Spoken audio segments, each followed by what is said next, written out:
I'm Jeff Sikkenga, Executive Director of the Ashbrook Center, and this is The American Idea, where we discuss the ideas, people, and events that have made America what it is today.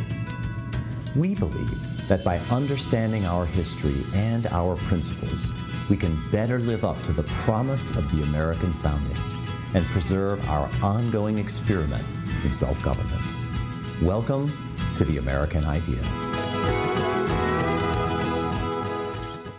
I want to welcome everyone to this episode of The American Idea.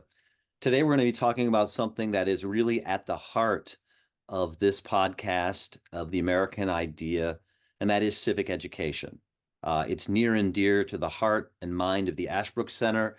It's central to our mission, and we are privileged today to be talking about this important issue with someone who I consider one of the leading thinkers and the leading doers of civic education in the country, Professor Bill McClay. He is professor of history at Hillsdale College in Michigan, where he holds the Victor Davis Hanson Chair of Classical History and Western Civilization.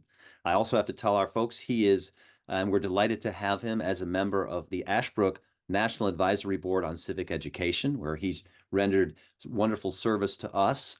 Many of you listeners know him from his scholarly work, which ranges across the discipline of history and historiography, but of course, most recently, his wonderful book, Land of Hope, which Bill was just telling me they're in the process of a second edition, expanded, improved, revised, taking a lot of your time, but no doubt a labor of love that's definitely worth it for the country. Bill, thanks for taking the time to join us today. Well, thank you for that, and for that reminder that all this trouble is for something larger than myself. That's a good thing to be reminded of. We're talking about better civics for a better republic, and that sounds like a very academic and even kind of intellectual title and way of thinking. But you've actually written that civic education is as much a matter of the heart as it is of the head. What do you mean by that? Well, we think of civics, people my age, we still had a subject in school called civics.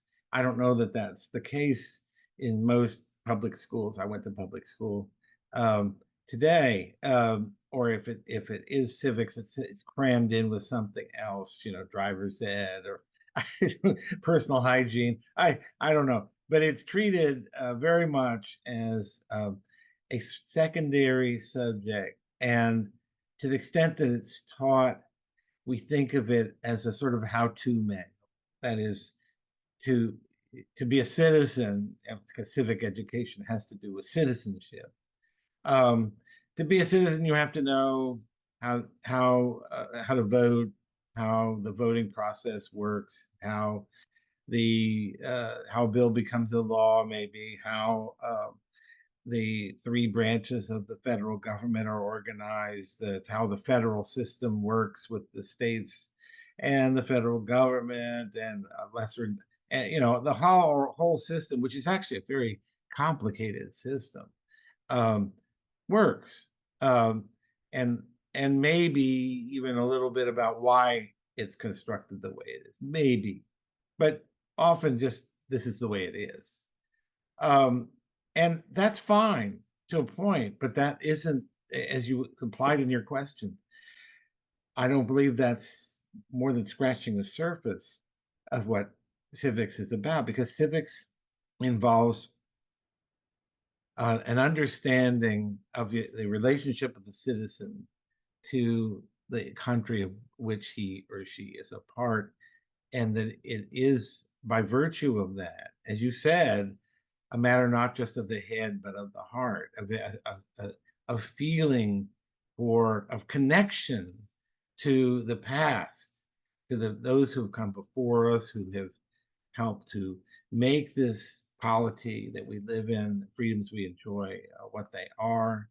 And I've just simply respect for our forebears, that's a part of civic education, to educate us to have the kind of reverence for that past that is what's required for us to call forth from citizens great deeds, sacrificial deeds. That's one of the things we have to do as citizens. We can't just be constantly concerned with our own interests, our own betterment.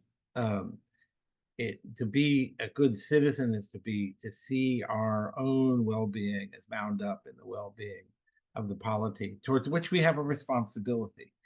And that's particularly true in a Republican form of government, um, which is we have a form of government that is self-government. We govern ourselves. Uh, we don't have a king. We don't have a monarch. We don't have a dictator. Thank goodness. We rule ourselves through this complicated mechanism that's described in the Constitution, or it's laid out in the Constitution. And um, good citizenship involves knowing why that structure evolved in the way that it did, and what it means for us, what it provides for us. Yes, I think the cultivation of a certain kind of love is a part of that. Um, it's not the sum total of it either. We don't want people to be just sort of mindlessly love their country without having any idea why the country is lovable or deserves their love. But Because also, I was just going to say, you have talked about that question or that difficulty of you want to cultivate love, but I think in some place you've written, you called it a tough-minded love. yeah, yeah, What do yeah. you No, mean by we have to face, we have to face the fact that our past, like all pasts of all individuals, with the possible exception of one, um, a past that's full of sinful, misbegotten, wrongheaded behavior. We've made mistakes. We committed errors of commission and omission. Those are part of our past. We have to face that.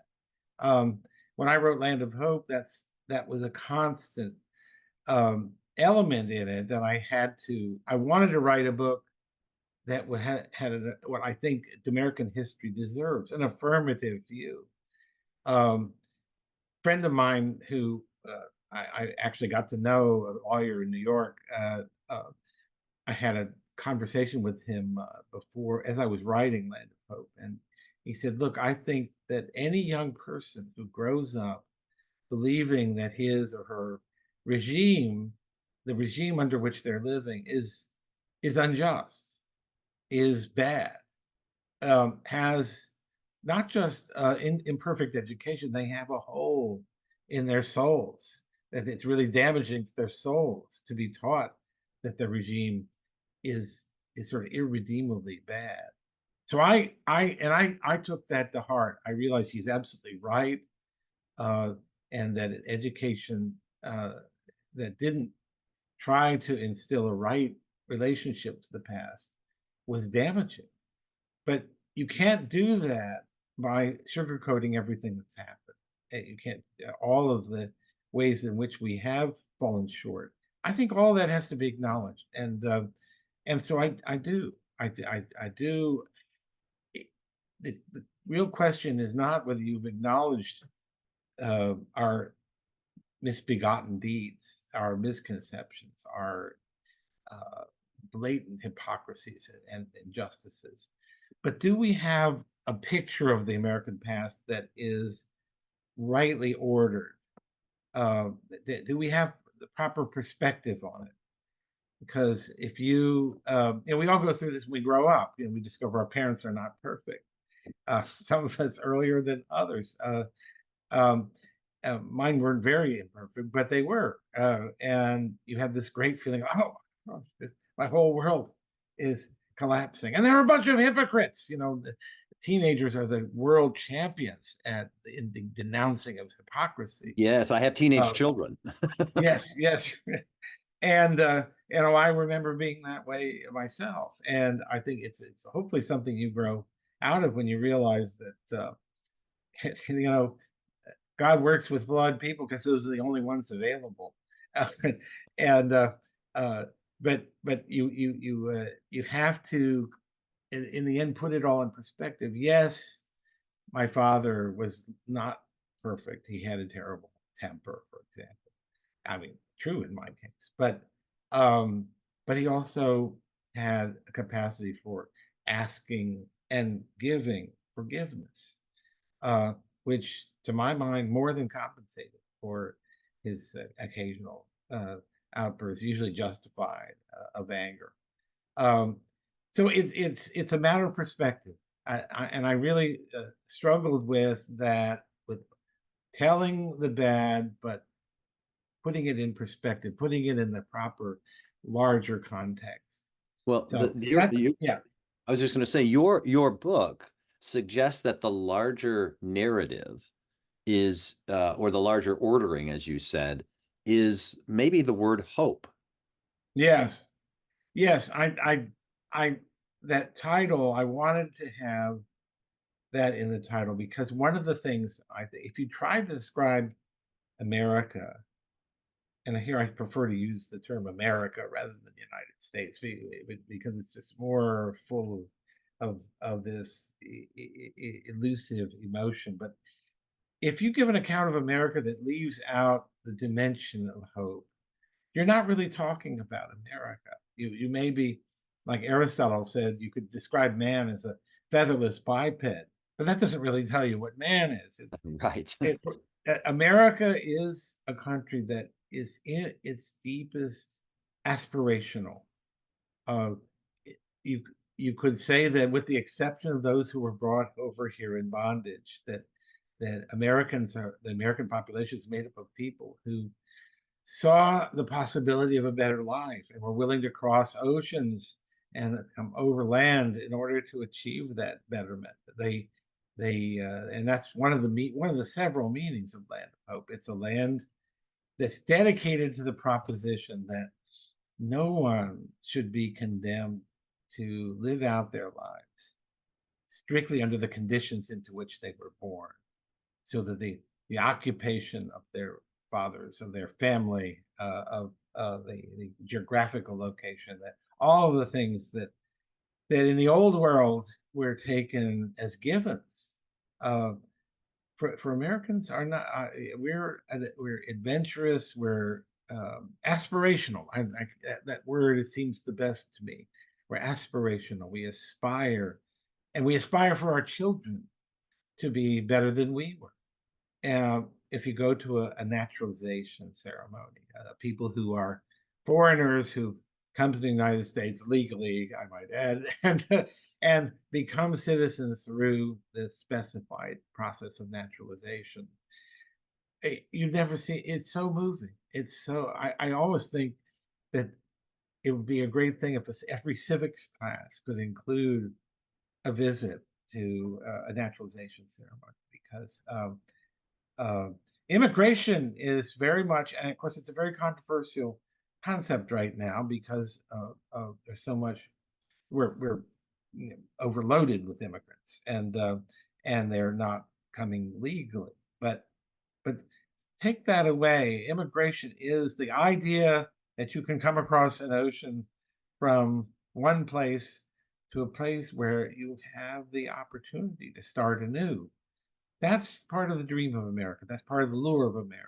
And I think you can't tell the story without including that. So that's another aspect of the Land of Hope. It almost I was just going to say that almost reminds me of Abraham Lincoln's fragment on the Constitution, where he talks about the apple of gold, the Declaration of Independence, sort of the principle of liberty to all, which he explicitly says gives hope to all, Yeah, yeah. clears the path for And, all. yes, and when he uses the phrase in one of his speeches, America's the last best hope of mankind, which some people have criticized as being kind of overdoing it, sentimental. Well, no, what he was really talking about, it was, so Lincoln was really referring to America as the last best hope of mankind, that a continental republic, founded on, as he said in the Gettysburg Address, the proposition that all men are created equal, could survive. And so that and language follows on into the Gettysburg Address, of course. Yeah. So let me ask you something. Another point that you've made, besides this importance of love and hope in thinking about civics, is You've talked about the importance and written yourself in a way that makes it clear you can't do civics disentangled, disembodied, decontextualized from history. And that if Yeah. you're going to study history, you need to study it civically. So that civics and history, which are often separate subjects in a high school or separate classes in college, your argument has been, no, that's incorrect. They really need to be studied together. Why do you believe that? Yeah. Yes, especially on the high school level and to some extent in colleges and universities too. Um, well, in my field, I'm a trained historian. I have a PhD from Johns Hopkins and all of that. And the people who founded Hopkins and to some extent the people who are there now really believe that history should be understood as a kind of science. And the thing about a science is that it seeks truth irrespective of the context, nationality, where someone is embedded or placed. Uh, the laws of physics are the laws of physics. Well, history is not like that because history, especially a history of one's nation, a patriotic history, if I may put it that um, is about the things that are one's own. It's a coming to know, better know oneself uh, by studying the past, and so you can't look at it as something that in which you have no personal stake. That's simply a category error to do that. The ethos of professional history writing, which I've been imbued with, and the notion of careful use of evidence and seeking for objectivity and that sort of thing, um, is an important part. We don't want to tell lies about our past, as I think I've already said. That we don't want to do that. But at the same time, there's a larger purpose that is the completion of our education as citizens, and our education as citizens is means that we know how deeply everything that we are and that we have is indebted to those who came before us, those who established institutions, maybe even those who established you know, flawed institutions, but still we are indebted to those who came before us for sort of setting the table for the tasks that face us today. So it's civics is not, to go back to where we began. Civics is not a matter of learning like 7 principles that exist irrespective of time and place and situation and context. And Yes. Yeah. So I'm thinking about, so if you're a teacher and you're approaching this, whether you're in high school or whether you yourself are teaching in college, a person said, let's try and understand, for example, presidential powers and war powers. You're saying, look, don't just do that abstractly. yes, Look at a historical moment like, for example, Franklin Roosevelt in World War II or Abraham Lincoln in the Civil War. Immerse yourself historically into that moment yes, yeah. to truly deeply understand the thing you're talking about. Absolutely. Another good example would be how we think about figures like Thomas Jefferson, figures from the founding. Thomas Jefferson, one of the many founders who owned slaves. What was distinctive about Jefferson, what gets people's ire up against him, is that he saw slavery as an evil. He wrote about it. He saw it as something that degraded both the slaveholder and the slave, the enslaved person. Um, what burns people about him in this respect is that he didn't act on it. He didn't manumit his slaves as he could have. And so he's a flawed man. But there's I've always taken heart from some words of John Lewis, the late John Lewis, the uh, congressman from Georgia who was also a leader of the civil rights movement in its heyday in the 1960s. Lewis, I'll have to paraphrase. I don't have the quote in my head, but he said, we knew about Jefferson. We knew about his being a slaveholder. We knew about all his failings. But what mattered to us were his words in the Declaration. and that they ring down through history. And then he says that those words were like a fountain that's ever flowing that we could drink from. And I think that's, you said it, John, the notion that imperfect people can nevertheless be heroes is something that we need to recover. I think this is sort of the theme of our whole conversation. And that our history is made up of people that, like us, are imperfect. We should wish to treat the past and the figures of the past the way we hope that we could be treated in the future. So do you think that I was just going to say, in your experience now, working on Land of Hope, teaching across the country, of course, teaching at your college, is there a hunger for this kind of civic education? Oh, yes. Oh, yes. I didn't want to write Land of Hope. People came to me wanting me to do it, and I didn't want to do it because, well, there's all sorts of reasons, including a very selfish reason that in my line of work, to write a textbook is not an act that wins you much favor in your professional community. And to write one with a favorable view of American history, that was, but I knew if I took it on, that's what I would have to do, because that's what I would want to do. That's what it wasn't my assignment. It was the honest telling of history as a civic activity, as an act of civic education. I expected it would be a minor thing, a minor success, would be maybe excoriated by a few of my history colleagues who would say, "Oh, horrors! McClay has written a textbook," but that it wouldn't attract much attention. And I thought realistic about that. I didn't know I think we've sold. I don't know exactly, so this number may be wrong on the low side or the high side, but I think we've sold about 200,000 copies at this point. Astounding to me. I did not expect it. When the book was published, I did an interview with the Wall Street Journal, and the next week, the book shot up to number 8 on Amazon of all books. Those sales were not coming from students. Those sales were coming from people my age, your age, adults who are longing for a kind of honest but affirmative retelling of the American past that they know in their bones is the truth, but they're not getting that from the Guild of Professional Historians, who have their own,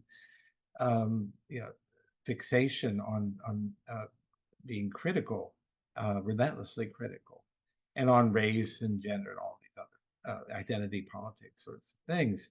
I was shocked by that, but it's an indication of exactly what you asked me about. Is there is a hunger? It's more than I underestimated the extent of it. It is really amazing, and I think it's because Americans, they don't want a sickly sweet account of the country being perfect that they know is not true, that they know they can't believe in. What they want is an account that's honest.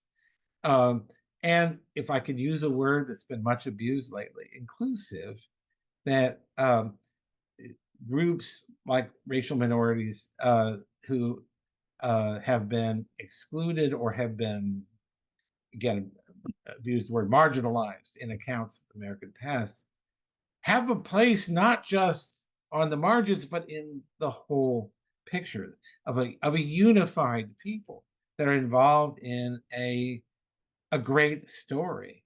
Before we continue with our conversation, I'd like to have one of our faculty members tell you about a special documents-based graduate program for teachers of American history, government, and civics. Hi, this is John Moser, chair of the Master of Arts in American History and Government program at Ashland University. If you are an educator who teaches U.S. history, government, or politics, our program may be just what you've been looking for. Our approach is to emphasize primary sources, since we think the best way to study the past is to read the words of those who lived it. We have a distinguished faculty made up of professors from both Ashland University and from colleges and universities across the country. And they're not there to lecture to you. We think it's better to learn through conversation about the documents. Ours is a hybrid program with 2 different types of seminar. The first are our week-long intensive in-person courses during the summers on the beautiful campus of Ashland University. The second are our live synchronous online seminars offered throughout the year. So if you're a social studies teacher and you're looking to deepen your understanding of America's past and its politics, please check out the Master of Arts in American History and Government program. You can do that by visiting tah.org/programs. Well, it is something that we've seen, our work at Ashbrook with students and with teachers across the country, especially elementary, middle, and high school teachers, looking for that kind of civic education and wanting to provide that kind of civic education to their students. We've seen that same kind of hunger. And I was going to follow up on that thought of yours by asking you, because you've also written about the importance, the civic importance of the social importance, the importance for the polity of teachers, of history and civics and government and social studies teachers. And the suggestion I think you've made is that lots of people say teachers are underpaid, but your suggestion is they are civically undervalued. Help us understand why you think teachers and history and civics teachers are so important. Well, we have to have a common story. Now, that doesn't mean we all have to sort of sign on the dotted line to say that as an American, I believe X, Y, and Z. No, and a story, you can have a common story in which people don't agree about many details. It's still a common story. And we have to have this commonality. If we lose our shared sense of the past, we really lose our country. It's that simple. So, the people who are doing their part to instill in the young a sense of that story and of it being their story, a story that they can and should and will appropriate, make their own. Those people deserve a lot better than they're getting. They even just the reputation of civics teachers as people who are primarily football coaches, or that are really doing this sort of add-on thing. I want to be central. Civics is properly understood. Civics is more important, more essential than almost any other subject. I mean, obviously learning how to read is important, learning basic numeracy, mathematics, but civic education should be right up there with those kinds of fundamentals. Because if we want to have a Republican form of government, we want to continue, as the Constitution dictates. A Republican means self-ruling. That means that we participate as citizens in the work of governing ourselves. So we don't turn it over to experts. We don't turn it over to people who are just strong arms. We are involved. We should be. And for the civic health, we must be involved. So I'm all for civics. Teachers of civics being honored. And if they let me into the room where the green eye shade guys are figuring out the budgets, I'll say up those civic teachers, up their salaries. So give them the tools they need and the support they need. Because teachers, I've done a lot of work with teachers, as you have, and I think that many teachers, although they complain, and justifiably, about poor pay, the ones who are most needlessly and I think unfortunately disaffected, it doesn't have to do with that. They're not allowed to do their jobs. That's what it is. They're not respected in the work that they do. And they, everybody who goes into teaching has had someone tell them, you're not going to get rich doing this. You do know that. And generally they hear it. We hear it. Professors don't get rich either. And I was a high school teacher once too. So and my wife was a high school teacher. So come from a family of teachers. We know this. But it's a privileged, it's a noble occupation. It's a privileged occupation in the sense that what you get to do is to enter into the lives and souls of young people and have a part in shaping them. Now, I think a lot of schools are like factories. They're really dismal places. The idea, oh, I'm here forming the souls of young people, that sounds ridiculous. Well, but there are a lot of schools where it's not a ridiculous thing, and a lot of teachers who really believe that, or they entered into the profession believing that. And let's do right by them.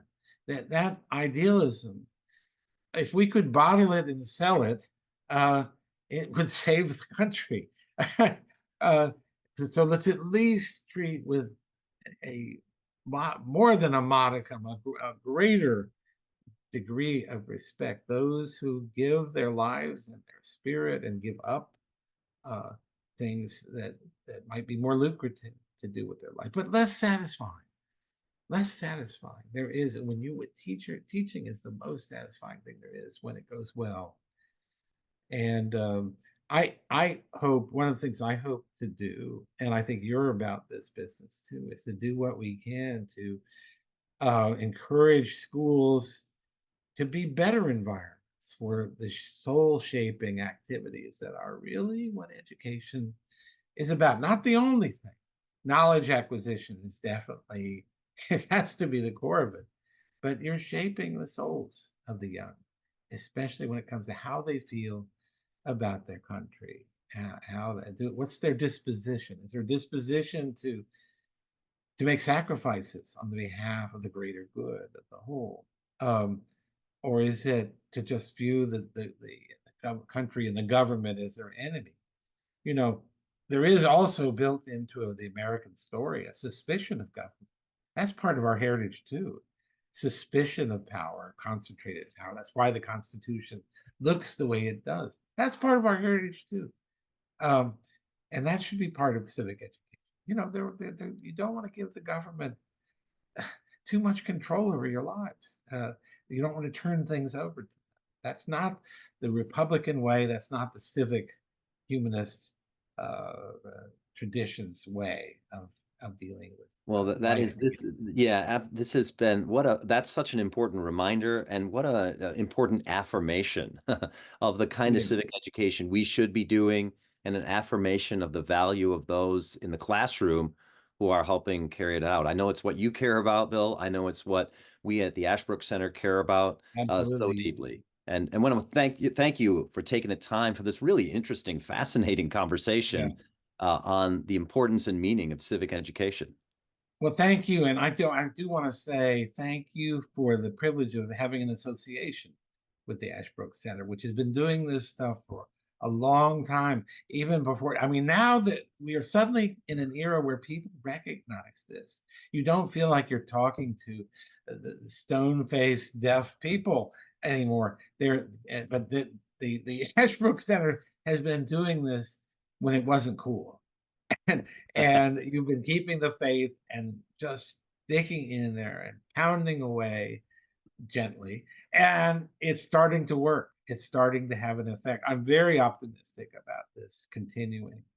It's not going to depend on the outcome of the next presidential election. It's going to depend on us. That's one of the things we need to recover, is a sense that we don't, it's all very well to pray that the election goes well and that the candidates that you believe are best for us are elected, but we have a job to do, and we have to do no matter who gets elected.